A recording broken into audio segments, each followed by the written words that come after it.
2절입니다.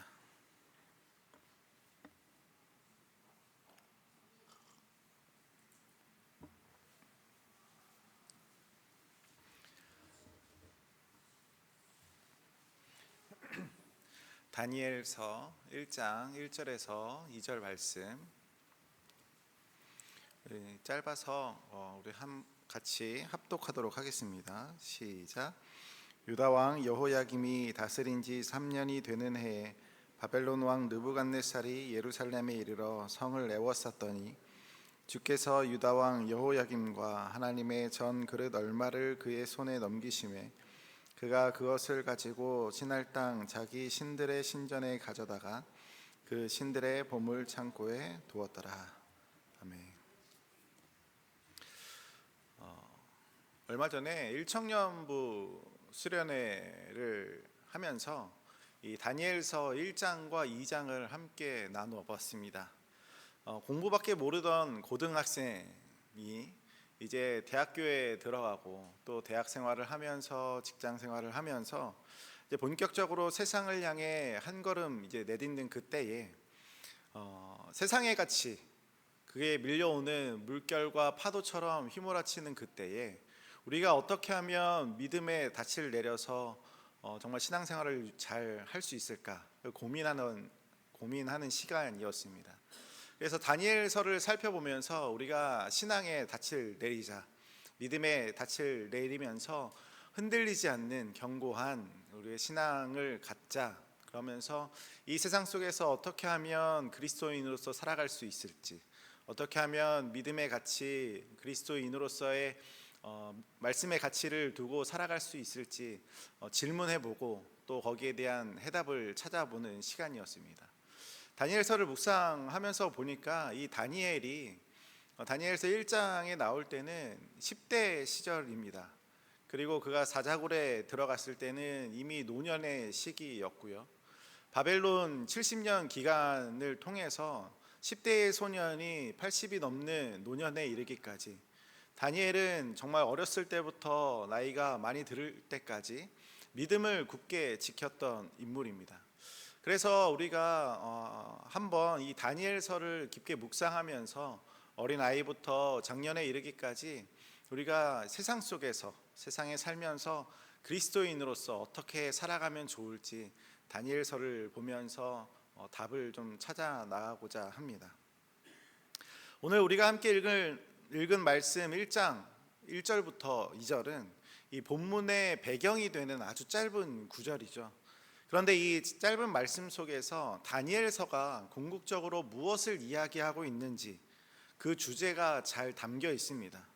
그래서 본격적으로 이 다니엘서를 이제 쭉 이어서 살펴보기 전에 오늘 이 짧은 구절을 통해서 다니엘이 말하고 있는 주제를 한번 다루고 싶습니다. 다니엘서 1장 1절에 보면 유다 왕 여호야김이 나옵니다. 이 유다 왕 여호야김이 다스린 지 3년이 되는 해라고 소개를 하죠. 이 3년이 되는 해는 대략적으로 주전 605년입니다. 여호야김은 요시야 왕의 아들 중에 한 명입니다.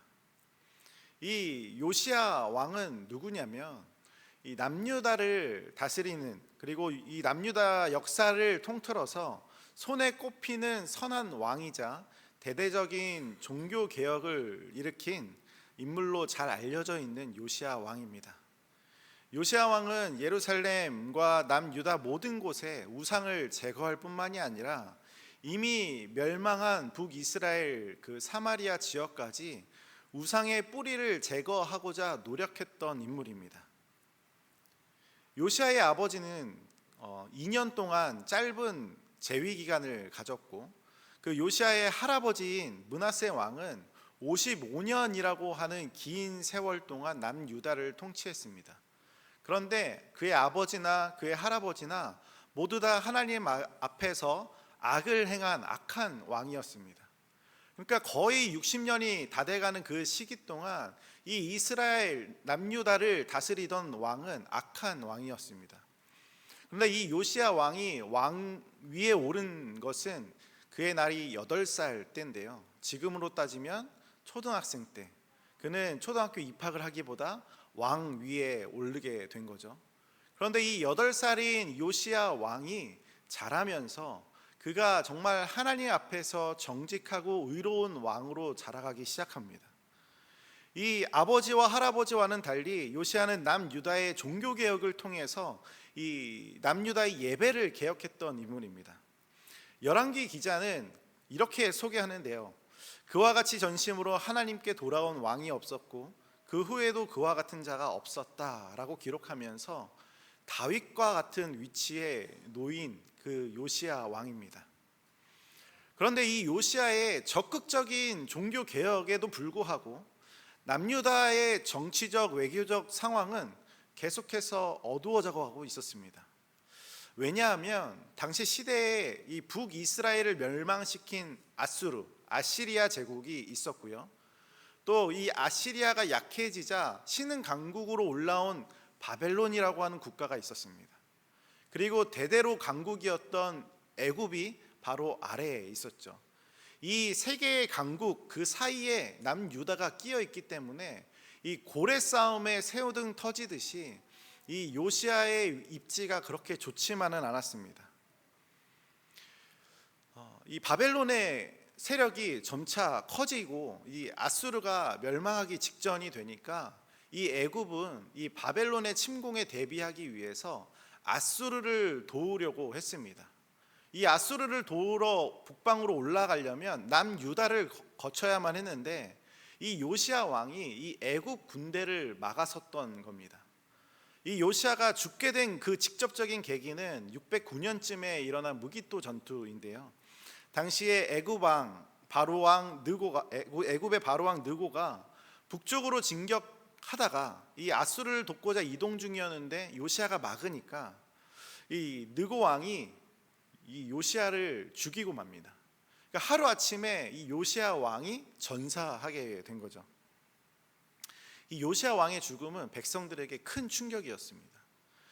나라의 부흥을 이끌었던, 나라의 종교 개혁을 이끌었던 이 요시야 왕이 한순간에 전쟁에서 죽어서 돌아오니까 예레미야 선지자 같은 경우는 슬픈 노래를 지으면서 그의 죽음을 슬퍼했다라고까지 했습니다.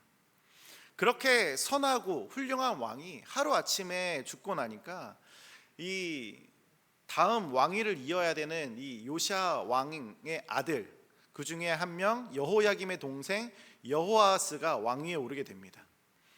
그런데 애굽 왕 느고가 예루살렘을 치고 올라와서 여호아스를 3개월 만에 폐위시켜 버립니다.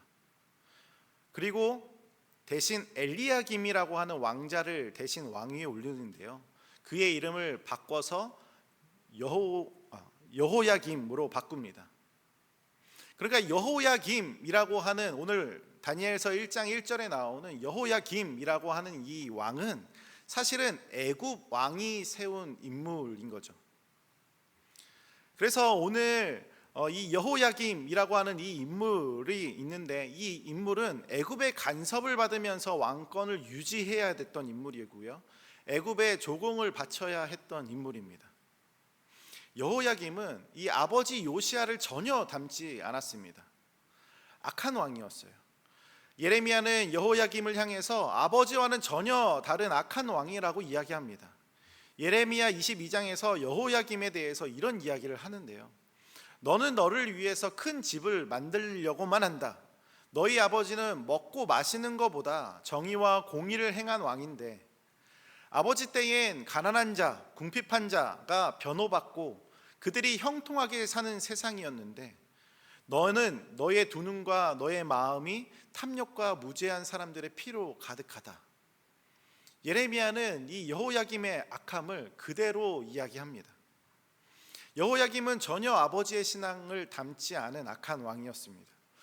그도 그럴 것이 만약에 제가 여호야김이라고 한다면 그렇게 신앙생활 열심히 했던 요시야 왕이 단 하루아침에 전쟁에서 패배했다면 하루아침에 하나님께서 그 전쟁에서 전쟁에 능하신 여호와 그 이름이 무색할 만큼 그 전쟁에서 자기 아버지를 잃어버린 이 여호야김 입장에서는 아무래도 하나님을 신뢰하기란 매우 어려웠겠죠. 더구나 자신이 이 왕위에 오른 것은 애굽 왕이 세운 자리이기 때문에 자신의 아버지를 죽인 이 애굽 왕을 섬기는 것이 자신의 아버지를 죽게 만들어 그냥 내버려둔 하나님을 의지하는 것보다 더 지혜롭고 더 현명하게 보입니다. 더욱이 자신의 동생을 3개월 만에 폐위시킨 이 바로 왕의 눈치를 볼 수밖에 없었고, 언제든 자기 자신의 자리를 위협할 수 있다는 그 사실은 그를 항상 두렵게 만들었을 것 같습니다. 열왕기서나 예레미야서를 보면 하나님은 거듭해서 이 여호야김의 죄악을 언급합니다. 그리고 오늘 본문과 같은 시기인 이 바벨론에 의해서 포위되는 그때에도 예레미야를 통해서 여호야김에게 이렇게 이야기하는데요. 만군의 여호와께서 이같이 말씀하시니라. 너희가 내 말을 듣지 아니하였느니라. 보라, 내가 북쪽 모든 종족과 내 종 바벨론의 왕 느부갓네살을 불러다가 이 땅과 그 주민과 사방 모든 나라를 쳐서 진멸하여 그들을 놀램과 비웃음거리가 되게 하며 땅으로 영원한 폐허가 되게 할 것이라. 여호와의 말씀이니라. 이 바벨론이라고 하는 국가를 통해서 이 남유다를 심판하는 회초리로 사용하겠다라고 이야기하시는 거예요. 여호야김은 그렇게 예언된 말씀이 지금 눈앞에 이루어지고 있는 상황에서도 하나님께서 예레미야 선지자를 통하여서 너희는 심판받을 것이다, 너희는 징계받을 것이다 라고 예언한 그 말씀이 지금 눈앞에서 예루살렘 성이 둘러싸이는 그 장면을 목격했는데도 불구하고 여호야김은 끝까지 하나님 뜻에 순종하지 않습니다. 회개하지 않습니다. 결국 여호야김은 바벨론에 계속해서 조공을 바치는 꼴이 됩니다. 그러다가 반역을 일으키기도 했는데 역부족이었고, 바벨론의 계속되는 공격 때문에 유다는 급격하게 무너지기 시작합니다. 이처럼 우리가 여호야김 제3년이 되는 그때 이 배경은 한마디로 하나님의 뜻을 무시하고 죄악 가운데 스스로 망하게 만든 상황이라고 할 수 있습니다. 예언자들의 경고를 외면한 결과 지금 하나님이 바벨론을 통해서 심판을 내리시는 때가 되었다라고 선언하는 겁니다. 다니엘서 1장 1절에 유다 왕 여호야김의 이름이 언급된 것은 남유다가 바벨론에게 멸망당하기까지의 비극적인 역사를 상징한다라고 볼 수 있습니다. 또 1절에 이 여호야김 말고 다른 인물이 등장합니다. 느부갓네살 왕입니다. 고대 근동에서 가장 영향력 있고 가장 강력한 왕 중에 한 명을 꼽자면 이 느부갓네살 2세를 이야기합니다. 이 역사적으로 느부갓네살 2세는 신바벨론 국가를 이 주도적으로 확장시킨 인물입니다. 예루살렘을 2번이나 함락시켜서 결국 남유다를 멸망시키게 한 왕입니다. 다니엘서 전체에서도 중요한 인물로 등장하고 있죠. 바벨론은 오랫동안 역사와 문화를 자랑하는 문명권이었는데 아수르 곧 아시리아의 강세로 인해서 한동안 그 힘이 미미했습니다. 그러다가 아수르가 여러 가지 상황에 의해서 약해지자마자 이 느부갓네살 왕 2세 나보폴리사르 왕이 일어나서 바벨론의 독립을 이루고 아시리아를 무너뜨리는 데 성공합니다. 그 뒤를 이은 인물이 이 느부갓네살 왕입니다. 이 느부갓네살 왕은 여호야김과는 굉장히 반대되는 사람입니다. 그는 군사적으로, 경제적으로 재능이 탁월했고 여러 전투에서 승리한 위대한 왕이었고 고대 근동의 지역의 패권을 차지한 인물이었습니다. 이 시기에 이집트 역시 굉장히 약한 시기였기 때문에 상대적으로 빠르게 주변 국가들을 흡수할 수 있었던 왕이었습니다. 느부갓네살은 또 미적 감각까지 정말 뛰어나서 고대 세계 대건축가로 불릴 만큼 도시를 화려하게 재건하고 이슈타르 문이나 아니면 바벨론의 공중정원과 같은 웅장한 문화를 만들어내는 데 일조했습니다. 또 군사적 정복에서도 큰 성과를 이루어서 자신이 곧 세계의 지배자다라고 강력한 자부심을 가질 만큼 그래서 다니엘서 4장에 보면 그가 교만을 부리다가 하나님께 징계를 받는 장면이 나오는데 그 정도로 절대 권력을 휘두르던 인물이었습니다. 정리하자면 이 느부갓네살 왕 그리고 바벨론 제국은 다니엘서가 배경으로 하는 거대한 세상, 거대한 제국의 대표라고 할 수 있습니다. 군사력, 경제력, 문화 수준 어느 면에서도 최고를 자랑했고 그 힘에 굴복하지 못한 나라들은 모조리 정복당했습니다. 구약에 종종 이 바벨론이 죄악과 교만의 상징으로 그려지는 까닭은 이 제국이 하나님을 섬기는 대신에 스스로 신이 되고자 하여 약한 자들을 무자비하게 억압하는 거대한 권력으로 비춰졌기 때문입니다. 이게 1장 1절의 배경입니다. 지금까지 배경을 설명했습니다. 우리 1절을 다시 한번 같이 읽어볼까요? 네. 시작. 유다 왕 여호야김이 다스린 지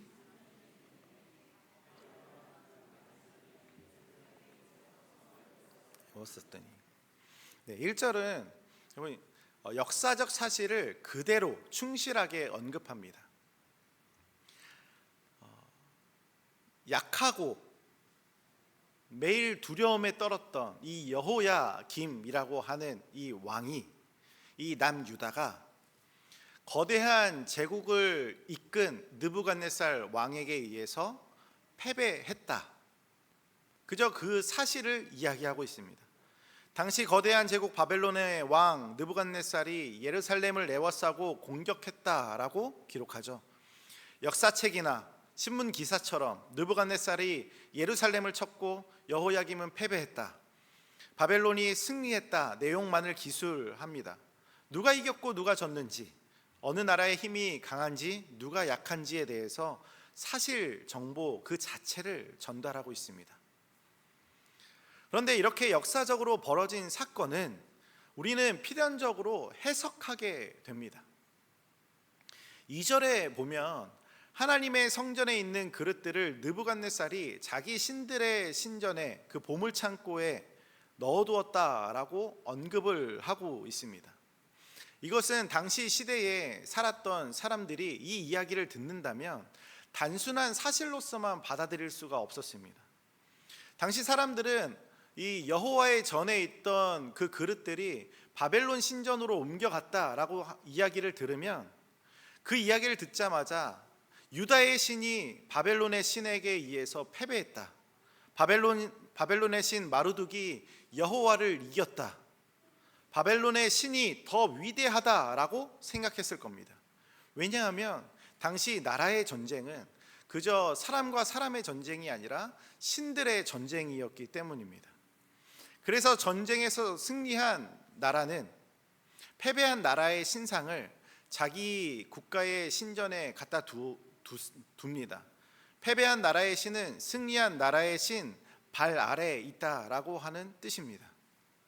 그래서 이 사건을 표면적인 시선으로만, 당시 문화적인 시선으로만 해석하게 된다면 힘의 논리에 따른 결과라고 생각할 수 있습니다.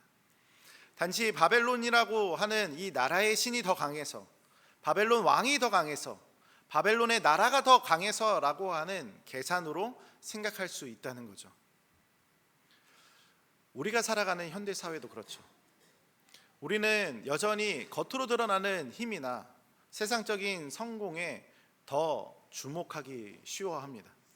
단순하게 생각해서 학생들은 높은 성적을 얻으면 좋다라고 생각합니다. 남들은 더 좋은 대학에 들어가는 것이 최선이라고 생각하죠. 직장인은 높은 연봉, 잘 나가는 기업에 취업하는 것이 좋다라고 생각합니다. 단지 돈만 많이 벌면 어떠한 수단과 방법으로든 상관없다라고 하는 그런 시대이기도 합니다. 요즘은 단지 돈이 많으면, 부자면 행복하다라고 하는 그 논리가 세상을 지배하는 일반적인 원리입니다.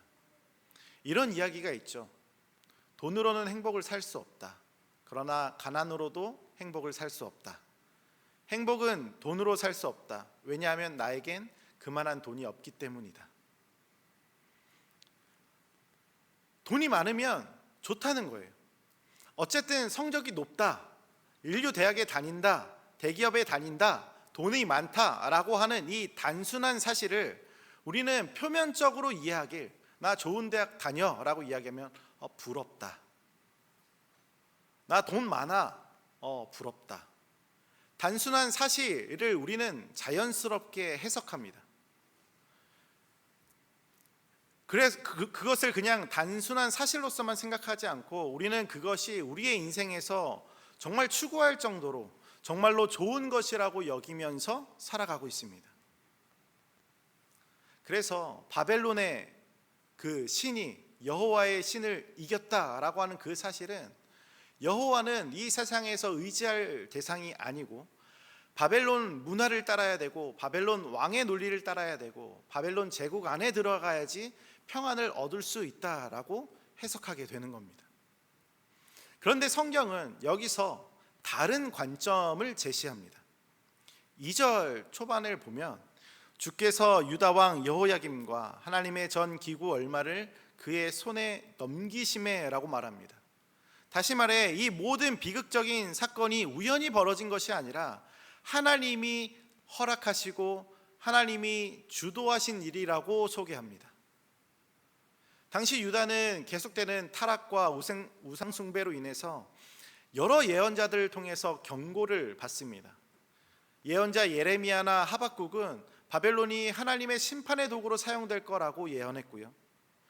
그런데 대부분의 백성들은 이 말을 무시하거나 설마 하나님의 성전이 있는 이 예루살렘이 망하겠느냐라고 하는 신앙적 자만에 빠져 있었습니다. 그들의 막연한 기대와는 다르게 지금 1장 1절과 2절에서는 예루살렘이 실제로 함락되고 성전마저 약탈당하고 파괴당합니다. 여기서 주목해야 할 핵심은 성경이 역사를 단지 인간의 힘 대결로만 보지 않는다는 점입니다. 분명히 느부갓네살 왕의 군사력은 대단했고 유다는 정치적으로나 군사적으로나 열세였고 여호야김의 리더십도 느부갓네살에 비하면 형편없었습니다.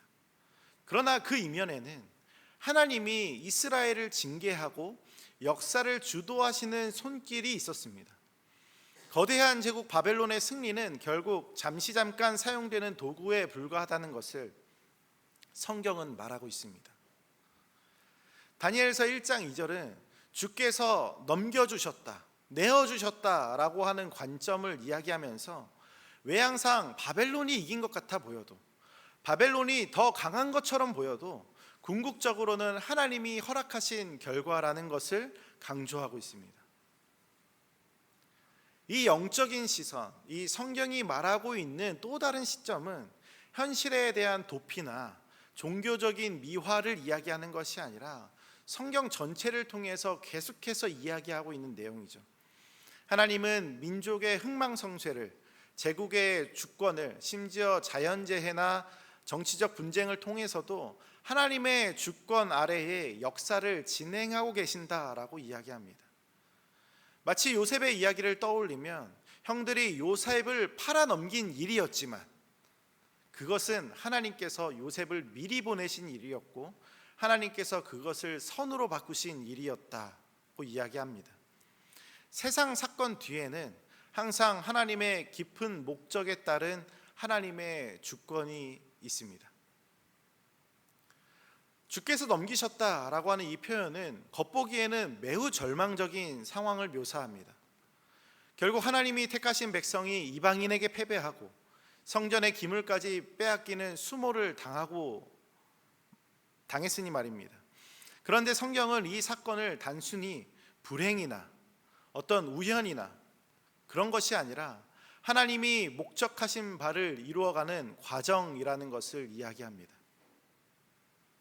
앞서 살펴봤듯이 유다 백성은 우상 숭배나 율법을 무시하는 등의 죄악을 저지르면서 계속해서 범죄하면서 선지자들의 경고를 무시했습니다. 예루살렘이 성전이 있으니까 절대 망하지 않는다라는 식의 망상적 신앙에 빠져 있기도 했습니다. 그래서 바벨론의 침공은 먼저 하나님의 거룩하신 심판이었죠. 백성들은 이 고난을 통해서 비로소 자기 자신의 죄악과 타락을 깊이 깨닫고 회개할 기회를 얻습니다. 이 사건, 바벨론 포로로 끌려가는 사건은 분명히 하나님께서 행하신 징계였습니다. 하나님의 심판이었습니다. 그런데 여기에는 심판과 징계에 대한 의미도 있지만 그 이면에는 하나님께서 결국에 이루어가고자 하시는 그 새로운 구원의 역사를 준비하는 하나님의 섭리도 같이 존재합니다. 하나님은 바벨론 포로 시기에도 선지자를 통해서 이 이스라엘 백성들에게 하나님께로 돌아올 것과 그리고 나라가 다시 회복될 것을 예언했습니다. 특히 예레미야 선지자가 그 편지를 통해서 이 포로에 끌려가 있는 이스라엘 백성들을 향해서 너희들을 향한 생각은 재앙이 아니라 평안이고 미래와 희망을 주는 것이라고 이야기합니다. 포로 시절에 다니엘과 그 친구들은 이방 땅에서 하나님을 증거하는 기회를 얻게 되고요, 바벨론이 아닌 하나님을 참된 왕으로 섬길 수 있는 기회가 주어집니다. 결과적으로 이스라엘 백성들은 이 포로기가 끝난 다음에 다시 나라로 돌아와서 성전을 재건하고 성벽을 재건하는 그러한 다시 회복되는 이야기까지 흘러가게 됩니다. 다니엘서는 이 현실에 대해서 결코 부정하거나 도피를 시도하지 않습니다. 오히려 1장 1절에서 역사적 사실을 분명하게 언급하고 있습니다. 바벨론이 강하다는 사실을 외면하지 않습니다. 하지만 동시에 그 강함조차 하나님이 허락하셨다라고 하는 영적 통찰을 놓치지 않습니다. 진정한 지혜는요, 이 두 가지 측면을 함께 볼 수 있는 복합적인 시선에 있습니다. 이처럼 하나님이 내어주신다라고 하는 표현 안에 징계와 구원 그리고 심판과 은혜가 동시에 포함됩니다. 하나님은 이유도 목적도 없이 해결책도 없이 넘겨주신 것이 아닙니다. 오히려 그 과정을 통해서 하나님의 주권이 드러나도록 하나님은 일부를 느부갓네살 왕에게 넘겨주셨습니다. 우리 개개인이 닥치는 시련과 고난도 이와 비슷한 이치입니다. 때로는 우리가 잘못된 길로 가기 때문에 하나님이 우리를 잠깐 넘겨주셔서 고난을 경험하게 하십니다. 그러나 그 끝에는 결국에는 돌이켜서 회개하고 새롭게 되는 길을 열어두십니다. 다니엘서 1장 2절의 선언이 절망이 아닌 희망일 수 있는 이유가 바로 여기에 있죠. 이 다니엘서 1장 1절과 2절, 이 시대에 살아가고 있던 이 주전 605년 이스라엘 백성들의 시점에서 바벨론 군대가 자신들이 거주하고 있는 이 예루살렘 성을 에워쌌을 때, 둘러쌌을 때, 이 현실을 본 이스라엘 백성은 아마 이러한 질문을 했을 것 같습니다. 바벨론이 성을 둘러쌌을 때 하나님은 왜 가만히 계시는가? 하나님은 거대한 제국 바벨론보다 힘이 없는 신인가? 예루살렘 성전의 기물들이 이 이방인 바벨론 군대들에 의해서 그 신전 보물창고에 그 기물들이 들여놓는 것을 보았을 때 세상은 이렇게 말했을 겁니다. 이스라엘의 여호와 하나님은 바벨론의 위대한 신 마르둑에 의해서 짓밟혔다. 여호와는 이제 끝났다. 여러분, 하나님은 왜 세상이 하나님을 욕하도록 내버려 두실까요? 우리도 똑같지 않을까요? 교회를 다니는데, 신앙생활을 하는데 하나님은 왜 하나님의 자녀인 우리를 이 세상 가운데서 그저 내버려 두시는 것일까? 내가 당하는 시련과 내가 당하는 고통과 아픔을 전혀 모르는 것처럼 하나님께서는 우리의 삶을 외면하시고 하나님은 우리의 아픈 곳에서 정말 돌이킬 수도 없는 그 슬픔 가운데 젖어들도록 왜 우리를 그저 내버려 두시는가? 하나님께서 일하신다라고 하시는데 왜 내 삶 가운데 하나님의 일하심은 전혀 찾아볼 수 없을까? 하나님은 이 세상에서 나를 하나님의 자녀답게 답게 살아가지 못하도록 그저 무기력한 신인가? 내가 하나님의 사랑을 들고 세상 가운데 나갔을 때 정말 잘 돼야 하는데 잘 되지 못하는 현실을 바라봤을 때 과연 하나님의 뜻은 어디에 있을까? 이러한 질문에 이스라엘과 비슷한 처지에 놓인 우리들에게 하나님은 뭐라고 답하실까요? 하나님은 거룩한 성전이 되어야 할 우리가 악한 권세에 둘러싸이도록 하셨습니다. 죄에 빠진 우리는 죽음의 노예가 되어버렸습니다. 마치 바벨론에 끌려간 포로처럼. 그러나 그러한 사실, 그 사건은 우리를 죄악에 영원히 넘기신 사건이 아니었죠. 오히려 2절은 이렇게 이야기합니다. 하나님의 전에 있는 그 그릇이 바벨론 성전 안으로 팔려갔다. 놓아졌다. 백성들이 끌려가기 이전에 하나님께서 먼저 그곳으로 팔려가셨습니다. 하나님은 하나님의 전부이신 독생자를 넘겨주신 결정이었다는 거예요. 우리를 그곳으로 팔려가게 한 결정이 아니라, 우리를 영원한 죄악 가운데 넘기신 결정이 아니라, 오히려 하나님은 하나님의 전부이신 독생자를 넘겨주시는 결정이었습니다. 그것은 우리를 위해 하나님이 스스로가 자기 자신의 모든 것을 십자가 가운데 넘겨주신 사건이었습니다. 우리는 그 십자가 사건을 보면서 역사적으로 일어난 그저 한 청년 예수가 십자가에 달려 죽은 것이라고 생각하지 않습니다. 그냥 역사적 사실로서 한 청년이 십자가에 달려 죽었구나라고 끝나지 않습니다. 어떤 사람은 그 십자가를 보면서 미련하다라고 이야기할 수 있습니다. 그러나 우리에게는 그 십자가가 하나님의 능력으로 해석됩니다. 하나님은 우리를 사랑하셔서 독생자를 저주 가운데 넘겨주신 것이었고, 그것을 통해서 우리에게 은혜와 사랑이 주어진다라고 우리는 믿습니다. 여러분, 우리에게 닥쳐온 상황과 환경, 나를 무너뜨리고 나를 무기력하게 만드는 모든 사건들이 우리를 둘러싸고 있습니다.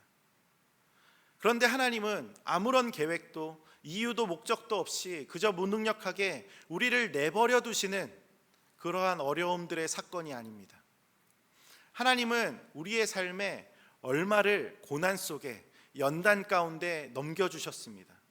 그러나 우리는 그 가운데서도 확신할 수 있습니다. 이것은 결코 우리에게 절망적인 사건이 아니라고. 그것은 세상의 권력이 막강하기 때문도 아니고, 하나님이 무기력하신 것도 아니고, 세상의 것이 더 좋기 때문도 아니라, 그 모든 사건은 하나님 손 안에 쥐어져 있는 여정일 뿐이고, 그 사건 속에서 우리는 하나님께서 우리를 아낌없이 사랑하신다는 것을 알게 되는 은혜의 여정이라는 것을 믿습니다. 우리에게 벌어진 사건 때문에 우리는 절망할 이유가 없습니다. 슬퍼하지 않아도 됩니다. 고개가 꺾이지 않아도 됩니다. 고개를 들어 하늘을 바라보면 이 땅 가운데 임하는 하나님의 역사가, 이 땅 가운데 펼쳐지는 하나님의 나라가 보일 겁니다. 결론적으로 다니엘서 1장 1절부터 2절은 바벨론이라고 하는 이 거대한 권력에 의해 유다가 짓밟히는 사건을 기록하면서도 그 배후에, 그 이면에 하나님의 손길을 보라고 우리를 초대하고 있습니다. 여호야김의 부패와 죄악이, 그리고 느부갓네살의 강력한 군사력만 보면 이스라엘은 그저 역사적 희생양처럼 보입니다. 하지만 성경은 주께서 내어주셨다라고 하는 이 짧은 문장을 통해 이 모든 일이 하나님의 허락과 하나님의 주권과 하나님의 섭리 안에서 진행되고 있음을 보여주고 있습니다. 우리는 이 이스라엘에 당한 심판이라고 하는 것을 주목하면서도 그 이면에 여전히 하나님이 구원을 준비하고 계신다는 사실을 놓쳐서는 안 됩니다. 유다는 포로로 끌려가지만 그 과정 속에서 진정한 회개가 일어나고 그 가운데 진정한 회복이 일어납니다.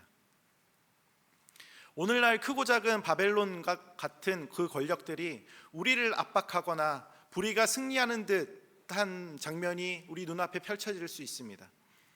때로는 개인의 삶에서 실패와 좌절을 맛보기도 합니다. 그럴 때 우리는 다시 한번 이 다니엘서 1장 1절과 2절을 다시 기억해야 합니다. 주께서 내어주셨다. 그 사건은 완전한 우연이거나 하나님이 전혀 모르시는 길이 아니라 하나님께서 이미 아시고 허락하시고 그 가운데서 구원의 길을 열고 계신다는 고백입니다. 그러므로 우리는 세상을 바라보는 눈을 다르게 해야 합니다. 세상의 눈으로 보면 바벨론이 그냥 승리한 것 같고 하나님의 백성은 패배한 것처럼 보입니다. 하지만 믿음의 눈으로 보면 하나님께서 섭리를 이루어 가시는 중이시고 결국 그분의 계획이 성취되고 결국 그분이 하시는 일이 승리하게 될 겁니다.